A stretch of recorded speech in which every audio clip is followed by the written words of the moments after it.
క్రికెట్లో రూల్ తీసుకున్నా అంటే ఏం రూల్ తీసుకొస్తారు? సౌండ్ కొంచెం దగ్గర పెట్టాలి. సార్ ఏంటి సార్ అది? సౌండ్ కొంచెం దగ్గర పెట్టాలి కౌంటర్ లైన్. అంటే ఇప్పుడు ఎట్లాగో మనకు ఏదైనా కానీ రన్అట్ కానీ ప్లస్ ఏదైనా ఎడ్జ్ తలిగి పోతే థర్డ్ ఎంపైర్ని చూపిస్తుంది.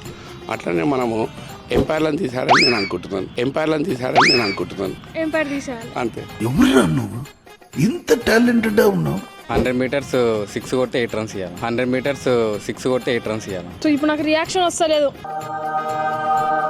ఏముంది, ఎంపైర్స్ కరెక్ట్ డిసిజన్స్ ఇవ్వాలి. కొన్నిసార్లు ఎంపైర్స్ కరెక్ట్ డిసిజన్స్ ఇస్తలేరు. రూల్ అంటే ఉన్న రూల్ చెప్తున్నా, కొత్త రూల్ కావాలి.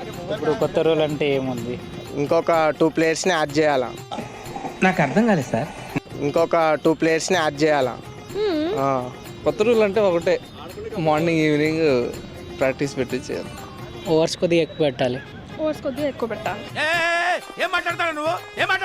చూసారుగా పబ్లిక్ ఒపీనియన్ ఎలా ఉందో ఒక్కొక్క ప్లేయర్ గురించి. మొత్తం వీడియో కావాలంటే యూట్యూబ్లో ఉంది. యూట్యూబ్ లింక్ వచ్చేసి బయోలో మెన్షన్ చేస్తున్నా, వెళ్ళి జాయిన్ అండి. ఫుల్ వీడియో మిస్ అవ్వకుండా చూడండి. మస్త్ ఎంటర్టైన్మెంట్ పక్కా.